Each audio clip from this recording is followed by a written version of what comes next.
right, listener, ready to dive into something a lot of people find a little bit intimidating. Oh, really? Yeah, we're going deep on the Indian government budget documents. Oh, okay. You sent this in. It's the key to the budget documents, Mm. 2025-2026. So I'm guessing you're either prepping for a big meeting or maybe you're just curious. Either way, we're going Right. to crack this thing wide open. These documents, they can seem a little daunting at Yeah. first glance, but once you get into them, they're a window into really what the nation is thinking. Yeah. Priorities, strategies, how they're going to spend. It's like a roadmap to the future. Okay, so let's decode this roadmap. This key document says there are 13 Wow. separate budget documents presented to Parliament, Okay. not just the finance minister's speech we see on the news. Right. It lists the annual financial statement, Yeah. demands for grants, the finance bill, Yeah. something about the FRBM Act. It's a lot. Uh-huh. Where do we even begin? Well, this document actually does a pretty good job of breaking it down. For instance, it points out that some are actually required by the Constitution. Oh, really? Yeah, like the annual financial statement, demands for grants, the finance bill. Those are Articles 112, 113, 110, legally required. So it's not just a suggestion. No, it's all about transparency and accountability. Got to make sure everyone can see what's going on. Okay, Yep. that makes sense. So let's start with that annual financial statement. I'm going to call it AFS Yeah. because that's easier. Makes sense. That's basically laying out how the government's going to spend money. right? Laying out a lot more than that. Mhm. Yeah. It shows the estimated receipts and expenditures for the coming year. Okay. It has revised estimates for the current year and then the actual figures for the previous year. Oh, So past, present, and future. okay. And to make it even more interesting, it's divided into three parts. The Consolidated Fund of India, Okay. the Contingency Fund, Ooh, contingency fund. yeah, and the Public Account. Each one has a different purpose. Contingency fund. So that's like, if a meteor suddenly hits Delhi. Well, maybe. The Contingency Fund is there for, unforeseen events. Okay. The president can use it to act quickly. Think of it like, a natural disaster. Oh, right. Okay. Needs immediate relief. Right Yeah. now, that fund's got a pretty hefty sum in it, like 30,000 crore. That's a lot of crore. They must be expecting something big. Okay, so I keep seeing this distinction in here between the revenue and the capital parts of the budget. Right. What's the big deal there? So the revenue budget, think of it like your everyday expenses. Right. Running government departments, salaries, interest payments, subsidies. Just keeps things going, but doesn't create assets. Okay, got it. And then capital budget, that's the long-term investment. Right. Building infrastructure, buying assets, lending to states. That makes sense. Yeah. But this key document mentions something that I find a little weird. It says grants to states are considered like revenue expenditure, even if they use it for assets. Yeah, that's because from the union government's point of view, it's all about who's going to be responsible for that asset. Okay. The state ends up owning and managing it. So for them, it's revenue expenditure, even if the state builds something big with it. So it's all about whose name is on the deed, so to speak. All right. There's another document here that just looking at the title is a little scary. Oh, which one? Memorandum explaining the provisions in the finance bill. Sounds like a lawyer wrote a novel. It might sound a little intimidating, but it's basically just explaining the tax proposals in the finance bill. The finance bill itself is all legal language. The memorandum is like translating that for the rest of us. Oh, thank goodness. Someone's looking out for us. It also mentions these outputs and outcomes. I always get those mixed up. Well, think of it this way, outputs. That's like the direct result. The government does something, this is what happens. Outcomes are the broader impact. So did it actually work? Oh, so outputs are what you build. Outcomes are like the positive effects you're hoping will happen. Got it. Okay. Before we go too much further, there's also this key features document. Is that like the TLDR version? It's a good place to start. Big picture stuff, economic vision, key initiatives. You can get a good sense of what's going on before you dive into all the details. Okay. Well, my brain's already full. Maybe it's time for a chai break. Sounds good. We'll be back in a bit, listener. Stay tuned. You soon.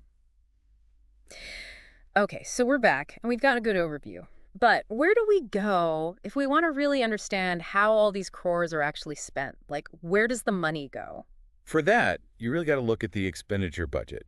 Think of it like a really detailed receipt. Oh, okay. It shows exactly where the money's going. So is it like by ministry? Like Ministry of Education gets this much, Ministry of Defense gets this much. Well, it's organized a little bit differently. It's got these two main sections.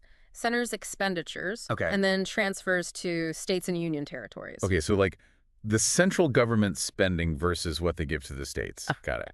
Right. And then within those, it gets really specific. Like center's expenditures are divided into establishment expenditure, Okay. central sector schemes, and other central expenditure. Okay, that's a lot of categories. Well, establishment expenditure is basically the cost of running the government, salaries, administration, all of that. Right, the basics. Exactly. The central sector schemes, those are more like programs and projects funded by the central government, usually for like national level goals. Like what kind of things? Well, say there was a big initiative to build renewable energy. Okay. That'd be a central sector scheme.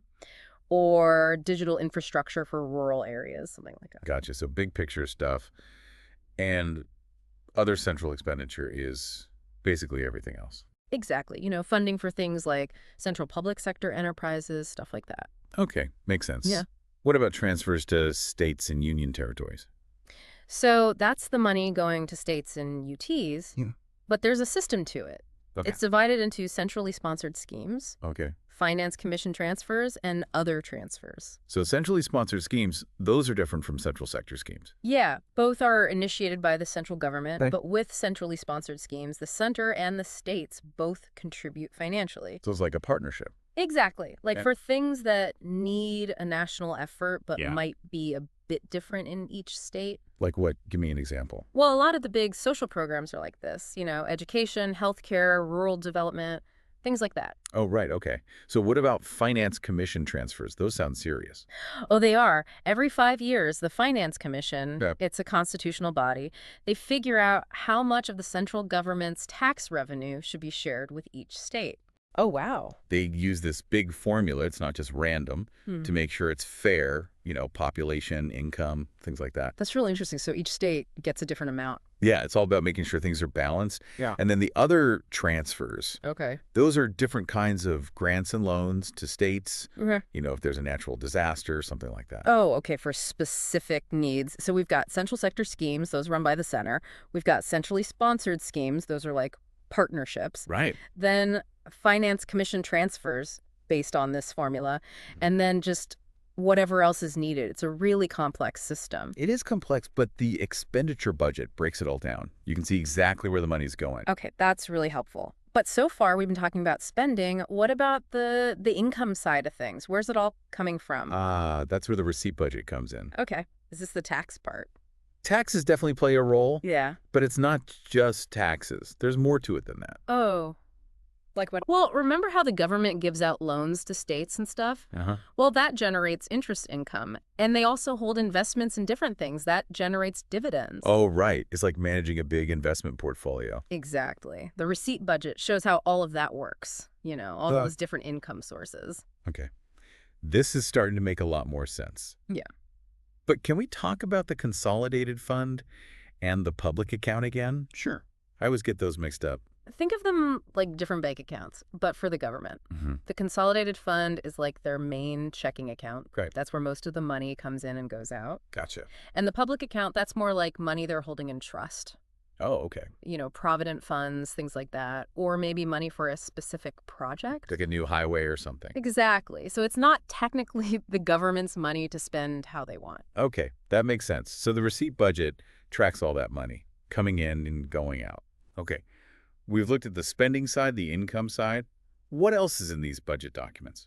Well, there's this thing called the FRBM Act. Stands for Fiscal Responsibility and Budget Management Act. Okay. The one that sounded kind of scary? Yeah, that one. It's basically a set of rules to make sure the government doesn't overspend and get into too much debt. Oh, okay. Like financial guardrails? But how do we know they're actually following those rules? Well, they've got these two other documents, the Macroeconomic Framework Statement Okay. and the Medium-Term Fiscal Policy Strategist Statement. Those are a mouthful. What do those tell us? The Macroeconomic Framework Statement basically looks at the big picture of the economy. Yeah. The growth projections, inflation, all that stuff. Okay, so it's like setting the context for the budget. Exactly. And then the medium-term fiscal policy statement lays out the government's plan for like the next 3 years. Okay. And it has specific targets for things like the fiscal deficit, how much debt they have, and how that all lines up with the FRBM Act. So one's the big picture, and then the other one's like the plan for how to actually manage the money. Exactly. And it's all about transparency. They're laying out their plans so everybody can see what they're doing. It really is like seeing all the gears turning. Yeah, and this isn't just some machine that stays the same. The budget changes every year. Got to adapt, right? Exactly. It's always changing to meet the country's needs. I'm ready to see what else we can learn. What's next? Let's keep going. There's more to discover. All right, we're back, and we've been talking about this FRBM Act, making sure the government doesn't spend too much. But honestly, my head's spinning a little bit with all these economic indicators. Yeah, it's a lot to take in, but that's why I think this next document is so interesting. It's called the Output Outcome Monitoring Framework. The what now? Output, outcome. Monitoring Framework. They call it OOMF for short. OOMF. That sounds more like something you'd hear in a gym, not a budget document. It does, doesn't it?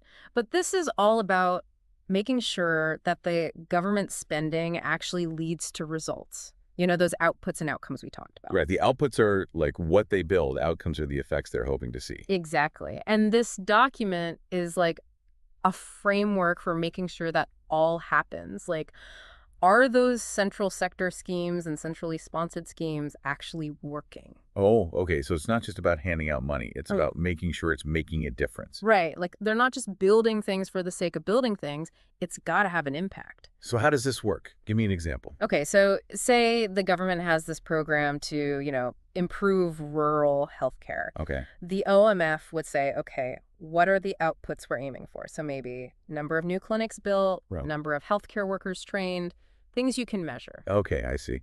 But what about the outcomes? How do you measure something like improving healthcare overall? Well, you'd have to look at the bigger picture. Are fewer mothers dying in childbirth? Do more people in those rural areas have access to basic health care? That kind of thing. Oh, so it's like connecting the dots between what they did and how it actually affected people's lives. Exactly. That's what this OMF is all about. It's about making sure the money's being used well and making a real difference. That's really cool. Okay, so what's the last document? Last but not least, we've got implementation of budget announcements. Okay, that one sounds pretty straightforward, like a report card. Right? Yeah, basically. It shows how they're implementing all the things the finance minister announced in the last budget speech. Oh, so we can see if they're actually doing what they said they would do. Exactly. Did they achieve those goals? Are things still in progress? Were there any problems along the way? So it's like holding them accountable, making sure those promises weren't just empty words. Exactly. It's all about transparency and keeping the government on track. You know what? I started this deep dive feeling totally lost. All these documents, all these terms, I didn't understand. But now I feel like I can actually make sense of it. That's great to hear. These documents might seem complicated, but once you get into them, it's like a whole new world opens up. It really is. And it's not just numbers on a page. This is about how the government works, what they care about, and how they're trying to shape the future of the country. Absolutely. It's an ongoing conversation, and these budget documents are a way for everyone to be part of that conversation. Exactly. So, listener, we've come to the end of our deep dive, but like you just said, this is just the beginning. Don't be afraid to dig into these documents yourself. Compare them year over year, see how things change.